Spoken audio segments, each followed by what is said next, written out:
Welcome back to my channel. आज हम बात करने वाले हैं टीवीएस होल्डिंग लिमिटेड के बारे में।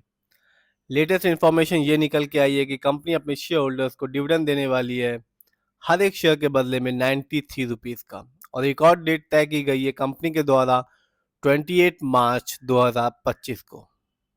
बात करते हैं इस कंपनी के बारे में, तो कंपनी बनाती और बेचती है एल्यूमिनियम डाई कास्टिंग को। और आज के दिन यानी कि 24 मार्च 2025 को इस कंपनी का शेयर प्राइस है 9,006 रुपीज़ 40 पैसे। और आज भी इस कंपनी ने अपने शेयर होल्डर्स को 2.22% का रिटर्न निकाल के दिया। तो चलिए बात करते हैं इस कंपनी के ओवरऑल रिटर्न की, फंडामेंटल की, शेयर होल्डिंग पैटर्न की और लेटेस्ट इंफॉर्मेशन की भी। ये वीडियो सिर्फ और सिर्फ एजुकेशनल पर्पज है, ना हम खरीदने की सलाह देते हैं और ना ही बेचने की। आप देख सकते हैं एक साल में यानी कि 2024 में जब मार्केट डाउन था, अच्छी कंपनी के शेयर भी डाउन थे, फिर भी इस कंपनी ने अपने शेयर होल्डर्स को निराश नहीं किया। मामूली सा ही लेकिन 10.50% का रिटर्न निकाल के दिया।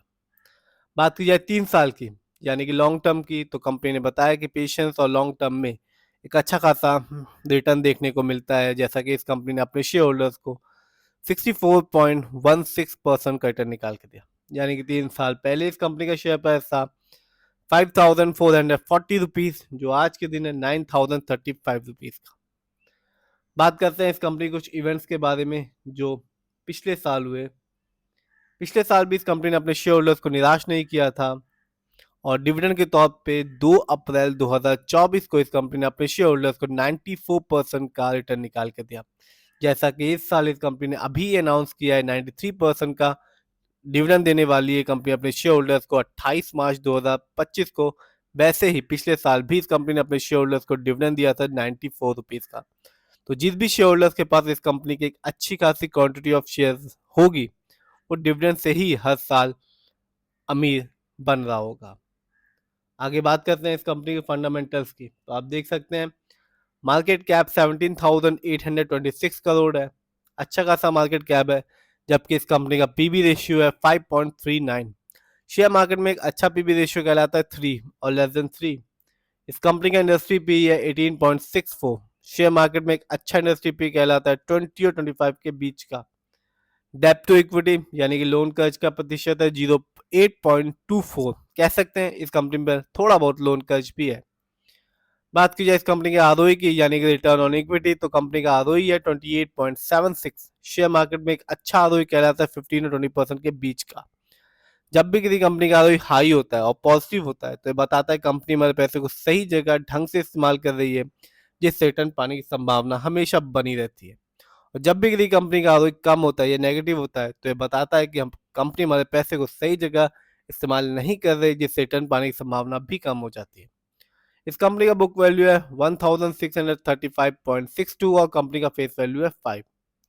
आगे बात करते हैं इस कंपनी के फाइनेंशियल परफॉर्मेंस को, तो साफ देखा जा सकता है 2024 में इस कम इस कंपनी का रेवेन्यू रहा 40,282 करोड़। जबकि 23 में इस कंपनी का रेवेन्यू था 33,690 करोड़। बात की जाए ईयरली प्रॉफिट की, तो 2024 में इस कंपनी का ईयरली प्रॉफिट बढ़ के रहा 1782 करोड़। जबकि 23 में इस कंपनी का ईयरली प्रॉफिट था 1333 करोड़। बात की जाए नेटवर्थ की, तो 2024 में इस कंपनी का नेटवर्थ रहा 6992 करोड़।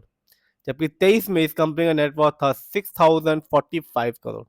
तो कंपनी का फाइनेंशियल कंडीशन 23 की तुलना में 24 में बढ़ गया है। आगे जानते हैं इस कंपनी के शेयर होल्डिंग पैटर्न को, तो प्रमोटर यानी कि इस कंपनी के ओनर्स और मालिक का पैसा अपनी कंपनी में अच्छा खासा लगा हुआ है, जिसका परसेंटेज है 74.45%। जबकि रिटेल्स एंड अदर यानी कि हम लोग का पैसा इस कंपनी में लगा हुआ है 12.76% का। जबकि म्यूचुअल फंड्स का पैसा इस कंपनी में लगा हुआ है 8.34% का। ये कंपनी एनएससी में लिस्टेड है और इस साल इस कंपनी का हाईएस्ट शेयर प्राइस गया 15,137 रुपीज 45 पैसा। जबकि लो शेयर प्राइस रहा 7,855 रुपीज 25 पैसा। बात की जाए कुछ अच्छाइयों के बारे में, तो company has been maintaining a healthy dividend pay out of 20.8%। यानी कि कंपनी को जब भी प्रॉफिट होता है वो प्रॉफिट का कुछ हिस्सा जिसे डिविडेंड कहते हैं वो अपने शेयर होल्डर्स के साथ यानी कि हम लोग के साथ बांटती रहती है। कंपनी की यदि हम कुछ कमियों के बारे में बात करें तो कंपनी के stock is trading at 5.50 times it book value already हो चुका है। तो लेटेस्ट इन्फॉर्मेशन यही है कंपनी की तरफ से कि कंपनी अपने शेयर होल्डर्स को 28 मार्च 2025 को डिविडेंड देने वाली है 93 रुपीज का हर एक शेयर के बदले में। यदि हम ओवरऑल देखें, प्रमोटर होल्डिंग अच्छी है, फाइनेंशियल भी स्ट्रांग है, फंडामेंटल भी ठीक ठाक है इस कंपनी का। शेयर प्राइस के बारे में बात करें तो कंपनी का शेयर प्राइस 9,000 रुपए से ऊपर का है। यदि हम 3 साल को देखें 64% का रिटर्न निकाल के दिया, और 1 साल में इस कंपनी ने 10.50% का रिटर्न निकाल के दिया।